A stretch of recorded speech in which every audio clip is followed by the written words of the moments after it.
அது இந்த மாதிரிலாம் செய்யக்கூடாதுன்னு நினச்சேன், வேறு வழி இல்லாமல் செய்ய வேண்டியிருக்குது. அதாவது ஸ்டாண்டப் காமெடி. மூக்கு புடப்பா இருந்தா சில நேரத்தில் இப்படி எல்லாம் யோசிக்க தோணும். ஒரு அப்பா அவன் பையனை எருமை மாடு திட்டிகிட்டே இருந்தாராமா. அவன் கோச்சிக்கிட்டு மலைக்கு மேலே ஏறிட்டானாமா. இப்போ எப்படி திட்டுவாரு?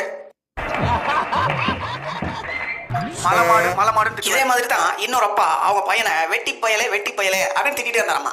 அவன் கோவப்பட்டு போய் ஒரு பிரெட் அண்ட் பட்டர் கடையில் வேலை செஞ்சானாமா. எதுக்கு? கடலுக்குள்ள கொப்ப நண்டு வறுத்து தின்னுட்டு இருப்பான். அவன்கிட்ட கேடு பதில் சொல்லுவான். அவன் ஒரு பெரிய வெண்ண வெட்டி அப்படின்னு கூப்பிடுறவன்.